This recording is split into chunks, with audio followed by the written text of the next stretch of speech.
ಮಾನ್ಯ ಸುರೇಶ್ ಅವರು MP ಅವರು ತಮಗೆಲ್ಲ ಗೊತ್ತಿದೆ. ಅವರು ಒಂಥರ ಪಂಚಾಯತ್ ಮೆಂಬರ್ ಕೆಲಸ ಮಾಡೋದು ಮಾಡ್ತಾರೆ. ಯಾರು ಮಾನ್ಯ ಸುರೇಶ್ ಅವರು ಸೋತಾದ್ರೂ ಅದೇ ಥರ ಕೆಲಸ ಮಾಡ್ತಾರೆ.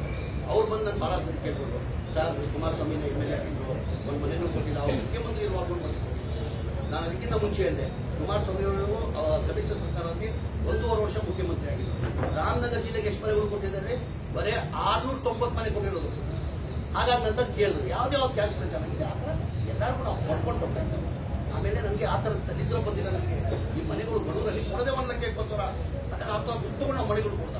ಆಮೇಲೆ ನಾವು ದುಡ್ಡು ತಗೊಂಡು ಮನೆಗಳು ಕೊಟ್ಟರು ನಮ್ಮ ಕುಟುಂಬಕ್ಕೆ ಒಳ್ಳೇದಾಗ್ತದ, ನಮ್ಮ ಮಕ್ಕಳಿಗೆ ಒಳ್ಳೇದಾಗ್ತದ. ಗುಲಾಬಿ ಸಾಯ್ತಾರೆ ಬಡವರಿಗೆ ಒಂದು 5-10 ಸಾವಿರ ತಗೊಳ್ಳೋದಾಯ್ತು.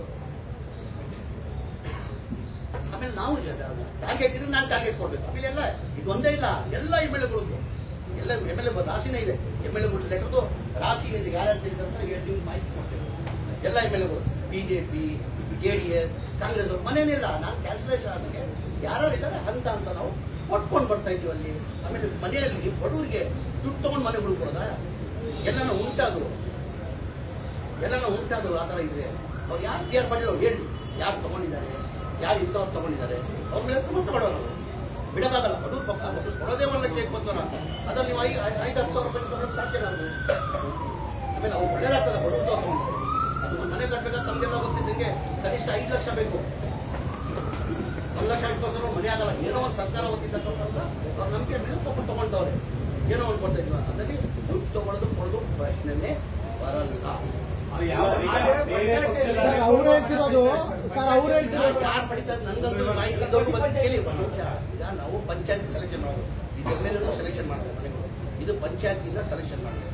ಈಗ ಪಂಚಾಯತ್ ಮೆಂಬರ್ ಯಾರು ತಗೊಂಡಿದ್ದಾರೆ ಅಂತ ಹೇಳ್ಬೇಕಾನೆ. ಆರೋಪ ಮಾಡಿ ಏನ್ ಅಂದಿದ್ದಾರೆ? ನಾನು ಆಡಿಯೋನ ನೋಡಿದೆ. ನಮ್ಮ PS ಮಾತಾಡ್ತಾರೆ. PR ಅವ್ರು ಏನ್ ಅಂದಿದ್ದಾರೆ? ಸರ್ಪಂಚ್ ಅವರೇ, ನಾನು ಕೊಟ್ಟಿದ್ದು ಪತ್ರನ ಮನೆಗಳು ಕೊಟ್ಟಿಲ್ಲ, ಇನ್ನೊಂದು ಪಂಚಾಯತಿಗೆ ಮನೆ ಪತ್ರ ಕೊಟ್ಟಿದ್ದೆ, ಅವ್ರ ಮನೆ ಕೊಟ್ಟಿದ್ದಾರೆ, ಏನ್ ನಡೀತಾ ಇದೆ ಅಂತ ಯಾರು ತಗೊಂಡಿದ್ದಾರೆ ಗೊತ್ತಾಗ್ಬೇಕಾನೆ. ಈಗ ನಮ್ಮ ಆಫೀಸ್ ತಗೊಂಡಿದ್ದಾರೆ, ನಾನು ತಗೊಂಡಿದ್ದೀನಿ.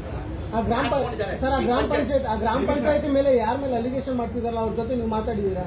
BR ಪಾಟೀಲ್ ಗ್ರಾಮ ಪಂಚಾಯತ್ ಯಾರ ಕ್ಷೇತ್ರ ಅದು? BR ಪಾಟೀಲ್ ಅವ್ರ ಕ್ಷೇತ್ರ. ಈಗ ಆರೋಪ ಮಾಡಿರೋದು ಯಾರು?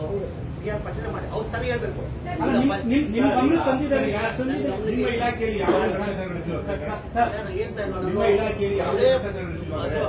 ಒಂದೇ ಮಾತು ಹೇಳ್ತೀನಿ ನಾನು.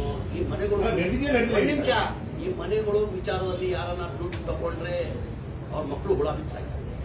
ಅದಕ್ಕಿಂತ ಹೆಚ್ಚಿಗೆ ಬೇರೆ ಪಕ್ಷದ ಶಾಸಕರು ಆರೋಪ ಮಾಡೋದು, ನಿಮಗೆ ಚಾರ್ಜ್ ಶೀಟ್ ಹಾಕೋದು, ಅದು ನಿಮ್ಮ ರಾಜಕೀಯ ಕಾರಣಗಳು. ಬಟ್ ನಿಮ್ಮದೇ ಶಾಸಕರು, ನಿಮ್ಮ ಪಕ್ಷದ ಶಾಸಕರು ನಿಮ್ಮ ಒಂದು ಇಲಾಖೆ ಮೇಲೆ ಆರೋಪ ಮಾಡ್ತಾರೆ ಅಂದ್ರೆ ನಿಜವಾಗಿ ಅವ್ರ ಮಿನಿಸ್ಟರ್ ಮೇಲೆ ಹೇಳ್ತಾರೆ. ಅಲ್ಲ, ಇಲಾಖೆ ಅಂದ್ರೆ ಯಾರಂತ ಹೇಳ್ಬೇಕಾದ್ರೆ ಏನ್ ರೀಸನ್ ನಾವು ಅವ್ರನ್ನ ಈಗ ಯಾರನ್ನ ಮೇಲೆ ಈಗ ಮಿನಿಸ್ಟರ್ ದುಡ್ಡು ತಗೊಂಡು ಮನೆ ಕೊಡ್ತಾರೆ, ಇಲ್ಲ ಅಧಿಕಾರಿಗಳು ದುಡ್ಡು ತಗೊಂಡು ಮನೆ ಕೊಡ್ತಾರೆ, ಇಲ್ಲ ಪಂಚಾಯತ್ ಮೆಂಬರ್ ದುಡ್ಡು ತಗೊಂಡು ಮನೆ ಕೊಡ್ತಾರೆ. ಹಾಕ್ಬೇಕು ತಾನೆ, ಏನೋ ಕ್ಲಾರಿಟಿ ಬರ್ಬೇಕು ತಾನೆ. ಏನು ಕ್ಲಾರಿಟಿ ಇಲ್ಲ ಅಂದ್ರೆ ನೀವು ತೋರಿಸ್ಕೊಂಡು ನಾವೇನ್ ಮಾಡೋದು? ಈಗಲೂ ಬದ್ಧನಾಗಿದ್ದೇನೆ. ನಾನು ಹೇಳ್ತಲ್ಲ, ನಾನು ನನ್ನ ಮಾತಿಗೆ ಬದ್ದಾಗಿದ್ದೀನಿ. ಮಾನ್ಯ ಮುಖ್ಯಮಂತ್ರಿಗೆ ಹೇಳಿ, ಇದು ನಾನು ಹೇಳ್ತೀನಿ. BR ಪಾಟೀಲ್ ಅವ್ರು ಪತ್ರ ಬರೀಲಿ, ತನಿಖೆ ಆಗಿ. ಇದು ನಾನೇ ಸಚಿವನಾಗಿ ಹೇಳ್ತಾ ಇದ್ದೀನಿ. ನಾನು ಸಚಿವ CBI ಕೊಟ್ಟಿದ್ದೀನಿ. ತನಿಖೆ ಆಗ್ಬೇಕು. ಮನೆ ಕಟ್ಟಕ್ಕೆ ದುಡ್ಡು ತಗೊಂಡ್ರೆ ಎಷ್ಟು ಮಟ್ಟಿಗೆ ಸರಿ ಹೇಳಿದ್ರು ಇಲ್ಲಿ ಬಿಡಿ. ನಾನಂತ ಇಲ್ಲ, ಯಾವನ್ನ ತಗೊಳ್ಳಿ ಅದು ತಗೊಳ್ಳಿ, ನಮ್ಮ ಸ್ಟಾಫ್ ಅನ್ನ ತಗೊಳ್ಳಿ, ನಮ್ಮ ಇಲಾಖೆಯ ಅಧಿಕಾರಿಗಳನ್ನ ತಗೊಳ್ಳಿ, ಪಂಚಾಯತ್ ಮೆಂಬರ್ ತಗೊಳ್ಳಿ, ಅವ್ರ ಮೇಲೆ ತನಿಖೆ ಆಗ್ಬೇಕು. ಅವ್ರ ಮೇಲೆ ಕಠಿಣ ನಾನು ಅವ್ರ ಮಾತಿಗೆ ನಾನು ತನಿಖೆ ಮಾಡಿದ್ದೀನಿ. ನಾನು ಆದೇಶ MD ಅವರು ಇಲ್ಲೇ ಕೂತಿದ್ದಾರೆ. MD ಅವ್ರಿಗೂ ಹೇಳ್ತೀನಿ, ಏನ್ರಿ ಆ ತರ ಯಾವ್ದನ್ನ ನಡೆದಿದ್ಯಾ ಅಂತ. ಇಲ್ಲ ಸರ್, ನಮ್ಮಲ್ಲಿ ಬೆಳಗಿಂದ ಅವ್ರು ಕೂತ್ಕೊಂಡು 4 ಗಂಟೆ ಎಲ್ಲ ಹೊಡೆದಿದ್ದಾರೆ. ಆ ತರ ನಮ್ಮಲ್ಲಿ ಯಾವುದು ನಡೆದಿಲ್ಲ. ಈಗ ಹೇಳ್ಬೇಕು.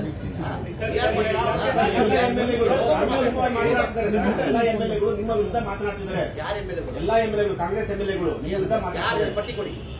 ಕೂಡ ಮಾತಾಡ್ತಾರೆ.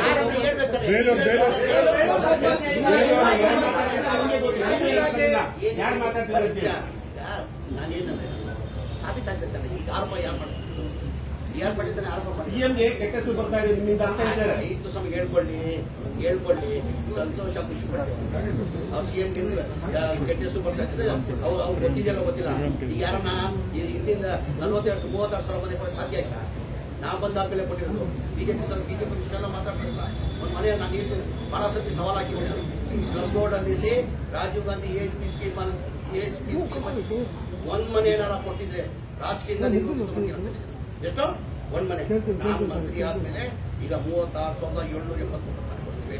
ಬರೋ ತಿಂಗಳಲ್ಲಿ 42,345 ಮನೆಗಳು ಕೊಡ್ತಾ ಇದ್ದೀವಿ. ಬರೋ ವರ್ಷ ಮಾರ್ಚ್ ಒಳಗಡೆ ಎಲ್ಲ ಒಟ್ಟಾಗಿ ರಾಜೀವ್ ಗಾಂಧಿದು ಏಜ್ ಪಿ ಸ್ಕೀಮ್ದು 2,32,000 ಮನೆಗಳು ಬಡವರು ಕೊಡ್ತೀವಿ.